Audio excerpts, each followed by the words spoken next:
A'udzu billahi minasyaitonir rajim. Bismillahirrahmanirrahim. Assalamualaikum warahmatullahi wabarakatuh.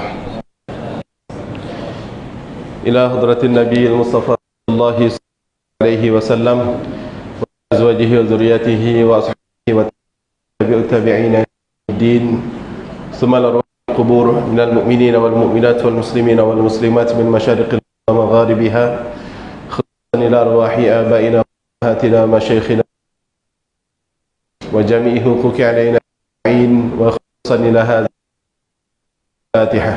أعوذ بالله من الشيطان الرجيم. بسم الله الرحمن الرحيم. الحمد الرحيم. إياك نعبد وإياك نستعين. اهدنا الصراط المستقيم صراط الذين أنعمت عليهم غير المغضوب عليهم ولا الضالين. آمين. إن الحمد لله نحمده ونستعين به ونستهديه ونستغفره ونعوذ بالله من شرور أنفسنا من سيئات أعمالنا من يهد الله فلا مضل له من يضلل فلا هادي له أشهد أن لا إله إلا الله وأشهد أن محمدا عبده ورسوله.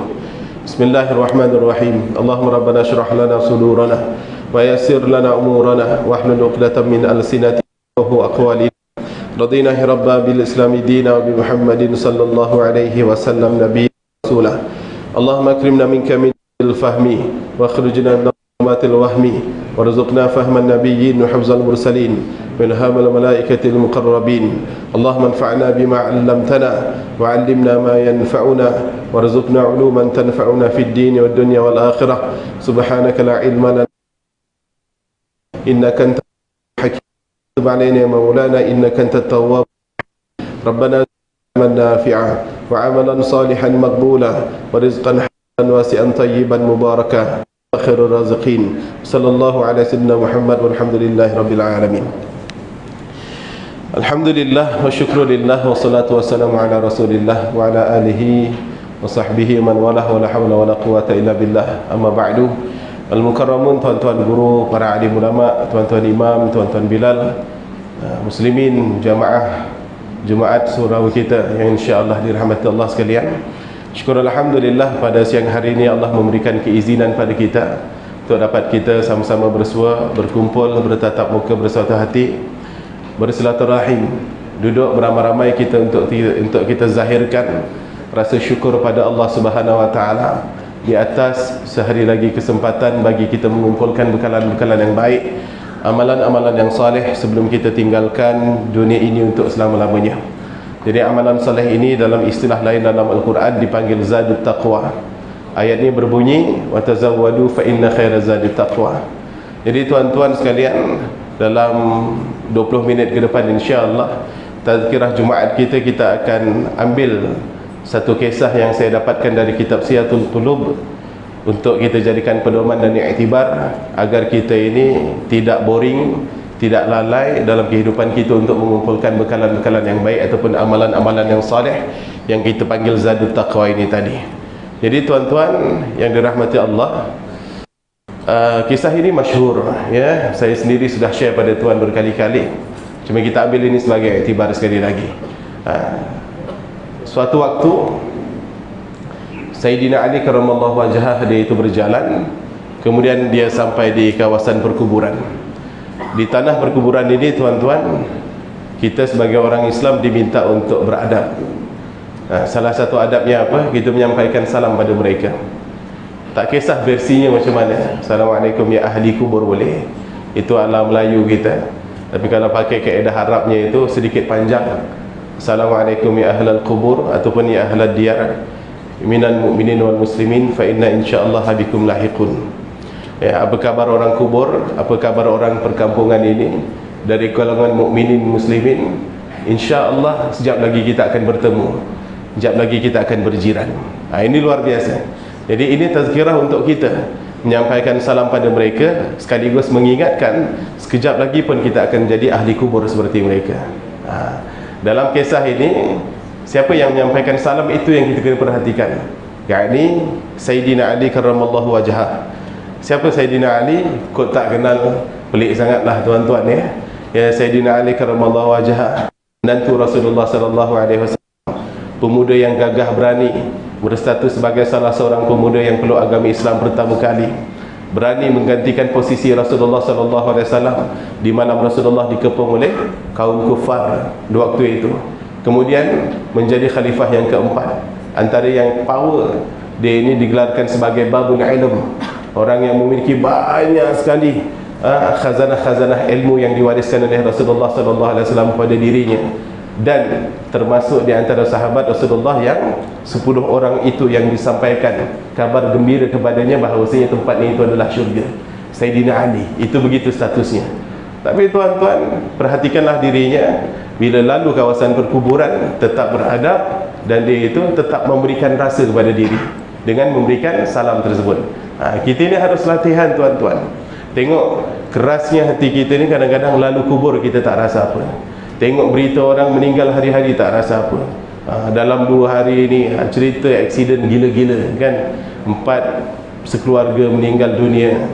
Tak sampai beberapa jam kemudian ada yang sampai patah kaki sebab langgar dengan truk, truk besi dan juga macam-macam. Itu semua kita tengok dalam Facebook, tapi tak bagi rasa pada diri kita. Apatah lagi lalu kubur, setakat kita nampak gundukan-gundukan tanah sahaja kat situ. Jadi kalau sudah begitu diri kita ini, mendengar khabar kematian tak bagi apa-apa rasa, lalu kubur tak bagi apa-apa rasa, itu kita kena tanya, sekeras manakah ataupun sejauh manakah hati aku ini menjadi keras sampai tak takut dengan situasi-situasi yang terjadi depan mata, terutama kematian. Sebab Rasulullah bagi pesan kat kita mengenai kematian. Katanya apa dalam sebuah hadis? Kafa bil mauti wa'izah, atau kama qala, cukuplah kematian itu sebagai sesuatu yang memberikan mau'izah, memberikan peringatan. Cukup sebenarnya, itu dah cukup. Tapi tak cukup, kena dibagi kepada kita COVID-19, itu pun tak jadi juga. Bagi dekat kita influenza pun tak jadi juga. Macam-macam. Allah bagi peringatan pada diri kita agar kita ini mahu mengingat kematian. Tapi ramai di antara kita yang silau dengan kehidupan duniawi sampai tak anggap itu benda penting untuk kita ambil pelajaran. Taib, tuan-tuan, dalam kisah tadi itu Sayyidina Ali memberikan salam. Bila dah disampaikan salam pada mereka, pastinya tak ada jawapan salam yang boleh didengar, tuan-tuan. Sayyidina Ali kemudian dia itu berbicara. Bicaranya Sayyidina Ali ni, tuan-tuan sekalian, bolehlah kalau kita nak kiaskan dengan apa yang terjadi zaman sekarang ini seperti talqin lah. Macam talqin, seolah-olah seperti itu. Wahai Muhammad Ali Gaddafi bin Rihanna, contoh kata, dibinkan kepada ibu yang melahirkan, ketahuilah azab kubur itu pasti. Bila datang nanti malaikat kepada kamu, tak perlu takut. Bila nanti ditanya kepada kamu siapa Tuhanmu, jawablah dengan penuh yakin Allah itu adalah Tuhanmu, dan so-on. Tuan-tuan, sama Sayyidina Ali pun berbicara. Sebab itu kita kiaskan seolah-olah talqin. Dia bercakap dengan orang kubur, bertanya kepada mereka yang paling berpengalaman dengan situasi keadaan kubur. Kalau macam kita ini, kita dapat ilmunya dari Rasulullah SAW dengan hadis-hadis yang ditinggalkan, disyarahkan oleh para ulama-ulama. Itu kita tahu dan kita yakini dengan iman. Ada di antara tuan-tuan pernah dimandikan, dikafankan, disolatkan, belum ada lagi, tapi kita mengimani itu. Jadi Sayyidina Ali ini berbicara, tuan-tuan, dia tahu akan situasi yang terjadi dekat sana, lantas dia sharekan perkara ini. Di mana kita dapatkan kisah ini? Dalam kitab Siyatul Qulub, Cambuk Hati, Rotan Hati. Yang menulis kitab ini adalah Dr. Aid Al-Qarni. Kemudian Sayyidina Ali bicara dengan mereka. Apa yang dia cakap? Wahai ahli kubur sekalian, nak tak kalau kalian aku ceritakan perihal dunia yang sudah kalian tinggalkan? Nak tak? Senyap. Tak ada jawapan. Dalam kisah itu dikatakan Sayyidina Ali sudah mula bergenang matanya, menitis air matanya. Jadi bila ditanya kemudian tak ada jawapan, kemudian dia terus bicara lagi. Wahai ahli kubur, sini aku beritahukan, ketahuilah, suami ataupun isteri yang cintai sekarang mereka sudah menjadi milik orang lain. Anak-anak yang sekarang mereka sudah lupakan kalian. Kenderaan-kenderaan yang kalian banggakan mampu untuk selamatkan kalian dari bantai oleh malaikat kubur. Harta-harta yang kalian banggakan tak mampu untuk selamatkan kalian dari dimamah oleh cacing tanah. Wahai ahli kubur sekalian, kalau 4 perkara yang paling dicari oleh manusia di atas sana tidak mampu untuk selamatkan kalian di alam sana, yakni di alam barzakh, tolong beritahukan kepada aku apa dia yang boleh bawa balik nanti ketika dah menjadi mayat seperti kalian. Itu pertanyaan disampaikan kepada orang kubur, ditanyakan kepada mereka. Situasi dunia yang sudah tinggalkan normal tuan-tuan, suami ataupun isteri yang sudah kematian isteri kemudian mencari pasangan yang lain, itu bukan hal yang pelik, itu manusiawi. Kalau yang wanita dah cukup iddah, sudah nak dapatkan pasangan lain, tak apa. Yang laki-laki, perempuan ni tak mati lagi pun dah boleh cari pasangan yang lain, selama itu syar'i, mengikut hukum Allah SWT, itu tak ada apa yang salah. Silakan pasangan yang lain, itu biasa. Jadi contoh, kalau kita sebagai suami ataupun isteri, tak payah nak ikat kita punya pasangan dengan kata nanti kalau abang meninggal jangan cari lain tau. Ayah jadi isteri abang sampai syurga. Itu bahasa manusia sekarang. Nanti tu tetap dah ditinggalkan, yo-yo nangis kita waktu kita ditinggalkan, kadang dah dapat pengganti yang lain. Kemudian apa lagi dikatakan?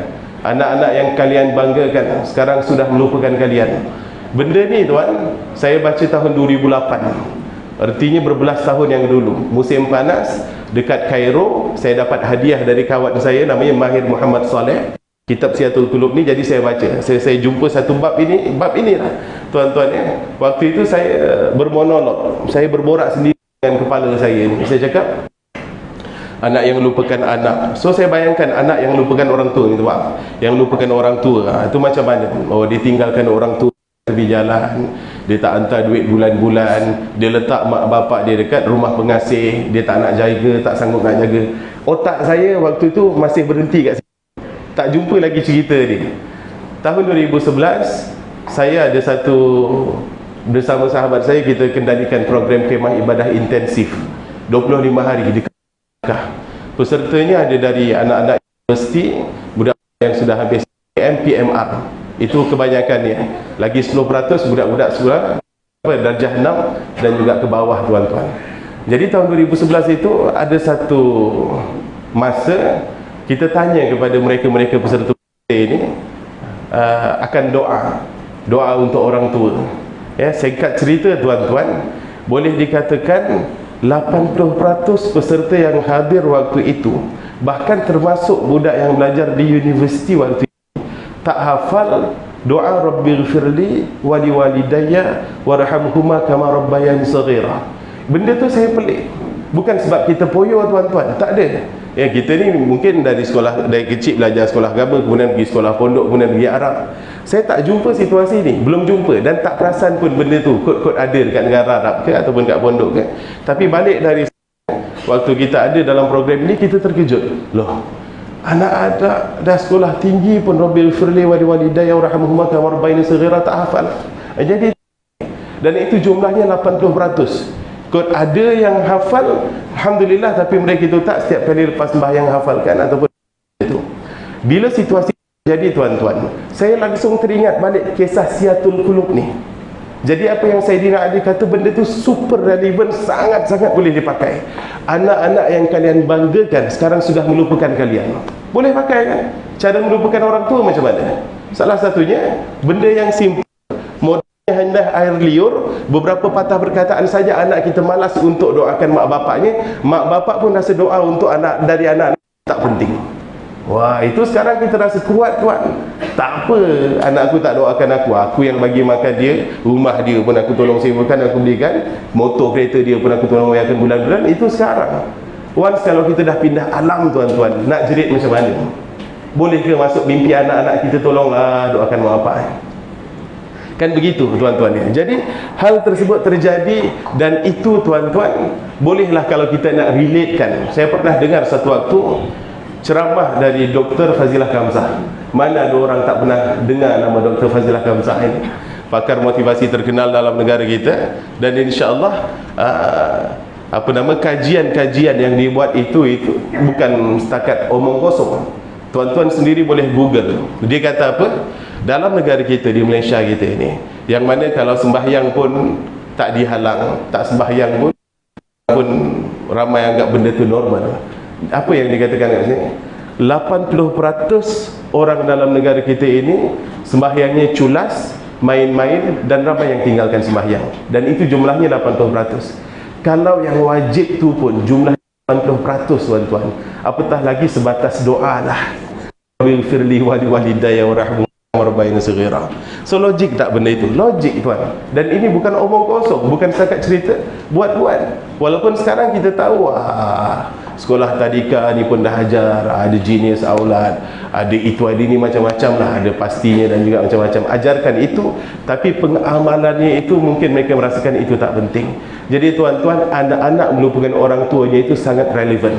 Saya nak bagi nak share satu ilmu pada tuan-tuan sekalian. Ilmu ini saya bahkan dari orang tua saya tak dapat. Waktu kita belajar di Kairo dulu pun kita tak dapat. Saya dapat ilmu ini bila? Waktu saya belajar di pondok 2006 bawa tahun 2002. 96 bawa tahun 2002. Ya. Yang menyampaikan ilmu ini kiai kami, guru kami, Kiai Al-Haj Abdullah Syukri Zarkashi namanya. Allah yarhamuh, sudah meninggal.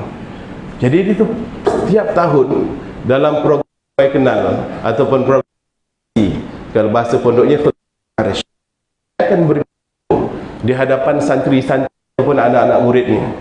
Jumlahnya dekat pondok kami waktu itu 4,500 orang sekali dengan dia punya guru. Jadi setiap tahun akan ada satu bulan kiai-kiai kami akan memberikan kuliah umum, akan memberikan pidato, nasihat-nasihat kepada santri-santrinya. Jadi salah satu pesan yang dia tak pernah tinggal kepada kita anak-anak murid ini dikata, selalu dipesan seperti itu.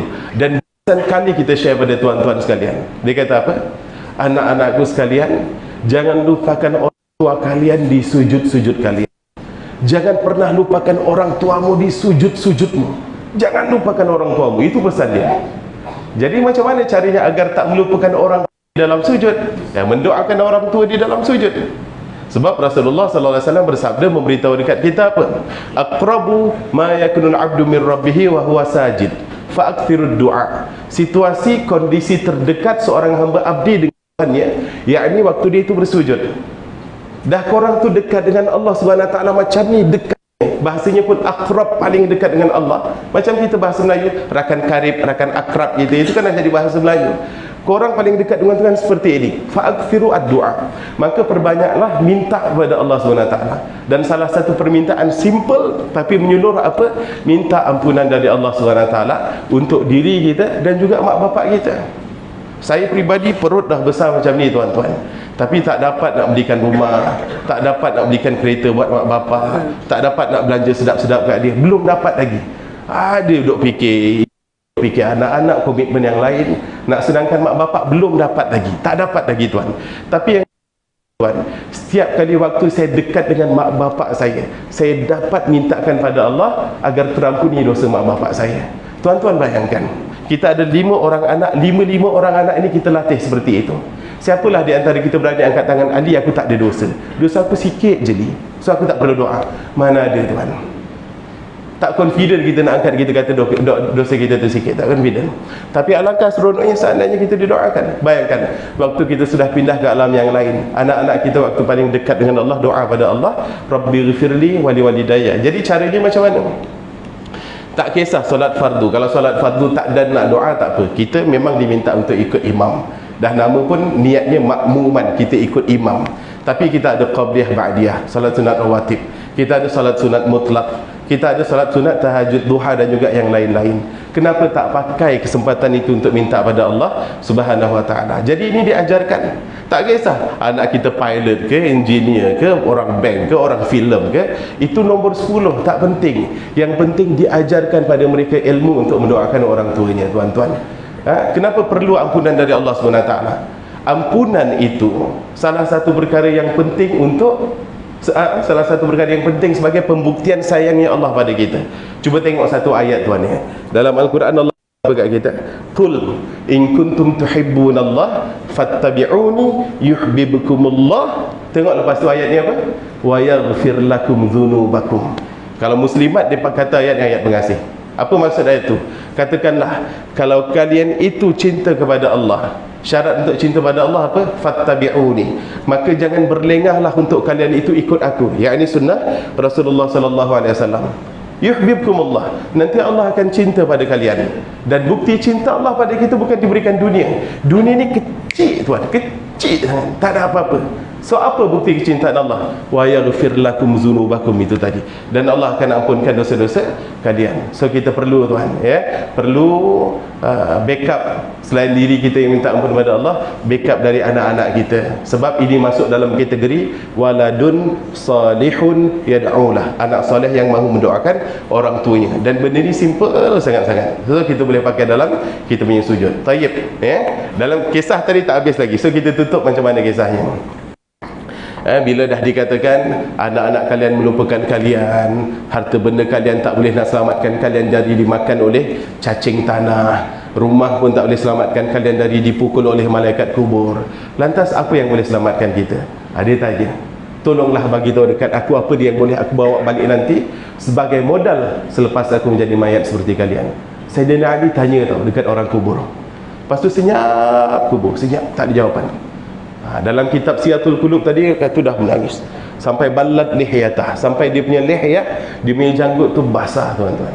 Selesai reda tangisan dia itu, kemudian dia respon, dia cakap sendiri. Dia kata, wahai ahli kubur, aku tahu kalian takkan mampu untuk bangkitkan jawapannya kepada aku. Tahu itu. Tapi seandainya Allah memberikan satu saja keajaiban untuk salah satu saja di antara kalian bangkit memberikan jawapannya kepada aku, sudah pasti jawapannya adalah watadu taqwa, dan berbekallah, carilah bekal, dan sebaik-baik bekal itu adalah takwa kepada Allah Subhanahu wa taala. Jadi takwa, alhamdulillah, ini takwa. Tuan-tuan datang ke masjid niat i'tikaf, sekejap lagi kita mendengarkan khutbah, kemudian banyak salawat, itu semuanya takwa. Yang baik datang dari Allah, yang tak betul datang dari kelemahan saya. Aku qawli hadza wa astaghfirullahal azim wa li wa lakum. Assalamualaikum warahmatullahi wabarakatuh.